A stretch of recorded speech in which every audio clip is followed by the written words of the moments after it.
É muito legal, sabe por quê? Quando eu tava na faculdade de Direito, a última coisa que eu fazia era ir na faculdade. Mas, quando eu ia, então eu era um pouco outsider, né? Eu trabalhava com vendas. Caralho, como é que tu se formou então? Me formei bem mal, cara. Assim. Tirei o atraso depois, sabe? Entendi. Mas eu era vendedor de rua, saca? Durante a faculdade toda. Então eu ia pouco na faculdade. Então e como não tenho nenhum advogado na família, nem nada, eu me sentia um outsider. O que era bom, porque eu olhava para aquela porra e falava, isso não faz o menor sentido. E eu falo até hoje para os meus amigos, meus colegas, meus alunos, eu falo assim, olha, se você falar isso para um engenheiro, se você falar isso para um cara de tecnologia, o cara não vai entender, porque não faz o menor cabimento. Só que o mundo jurídico é um mundo, é um casulo, né? Ele é fechado nele mesmo, e a gente fica discutindo aquilo de maneira ideológica, sabe? E a gente esquece que o direito existe para servir a sociedade. Não é a sociedade que existe para servir o direito. Então todo o meu trabalho que eu faço já há alguns anos é bater nessa estrutura. E tem dado certo, cara. As pessoas estão se abrindo para isso. Essa discussão está surgindo e acho que a gente está conseguindo. Não sou eu, né, só eu e tal, mas acho que é uma corrente de pensamento que está crescendo no Brasil. Feito do sistema. Não quer dizer que o sistema não possa ser bem implementado, né? O problema é que tem uns filha da puta implementando. O argumento aqui é que não é bem implementado, tá ligado? Infelizmente parece que é o caça-níquel da população, tá ligado? Muita gente aí que não consegue trabalhar, não consegue fazer parada porque o Estado tem essas regras e tem tantas formas de fuder o cara, tantas licenças, tantas coisas que tu tem que tirar, que o cara só não consegue fazer as coisas. Mas aí é muito Brasil, né? O Barroso, o ministro Barroso, que é um cara muito culto, eu gosto muito disso. Ele fala assim, cara, esse jeitinho brasileiro que nós temos, ele vem da necessidade da gente se defender do Estado, desde lá da época da colônia, porque Portugal veio com a estrutura burocrática que era muito amarrada. Então você precisava conhecer alguém, dar um jeitinho para você conseguir fazer alguma coisa. Você não conseguia fazer nada, entendeu? Então daí veio o jeitinho brasileiro, só que também é ruim, por quê? Porque ele é baseado nas relações interpessoais e eu posso conhecer alguém e você não. Isso gera uma desigualdade. Com certeza. E nem sempre eu sou o cara mais habilitado de fazer aquela coisa, mas eu sou o cara que tá habilitado porque eu conheço alguém, não porque eu sou bom no que eu vou, teoria, fazer. Por isso que eu acho que a tecnologia vai salvar o Estado brasileiro. Tu acredita num lugar que... Quer dizer, num direito brasileiro regido por inteligência artificial? Acho que... O que você quer dizer com direito regido por inteligência artificial? Imagina. Esse cara aqui, sei lá, roubou um supermercado.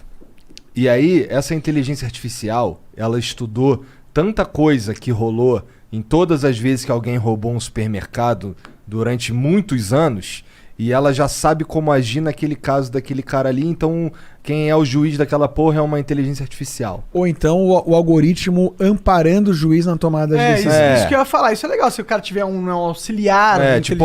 Até hoje o vagabundo falou que era assim o bagulho. A sua pergunta é maravilhosa e me dá a oportunidade de falar contra a corrente, mas muito bem fundamentado.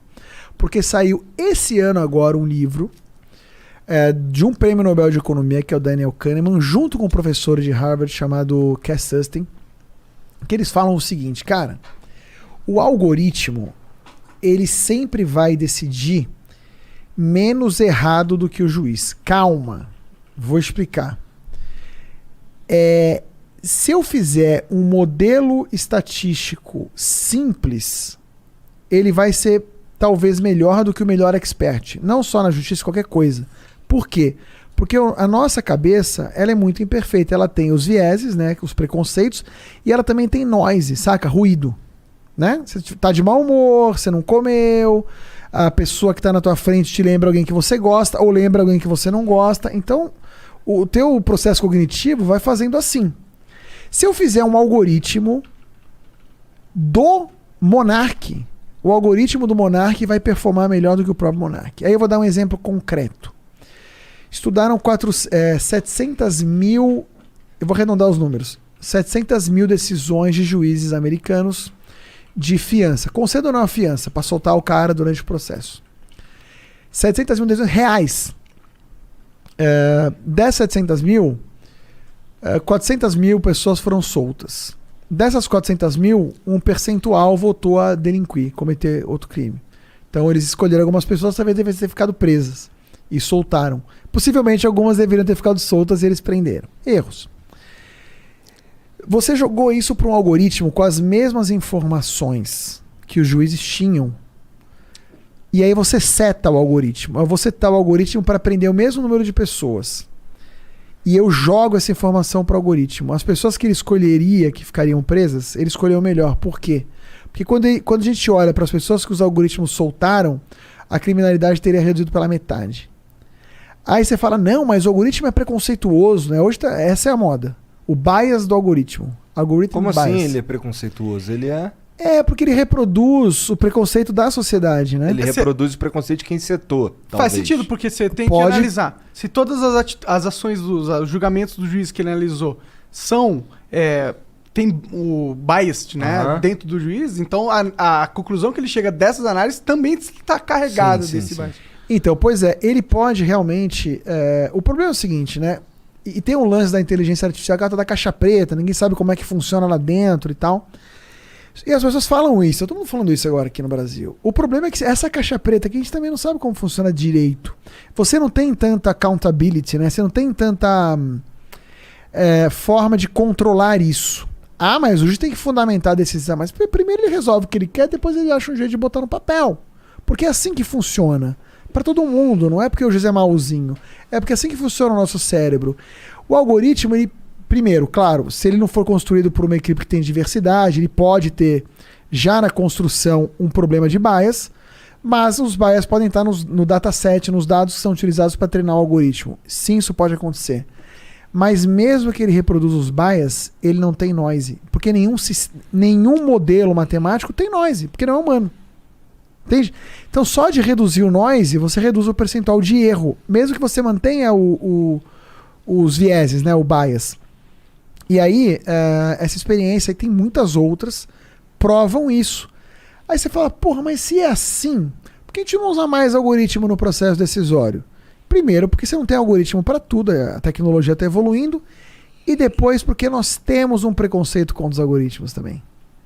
Nós estamos mais propensos a aceitar o erro humano do que o erro da máquina.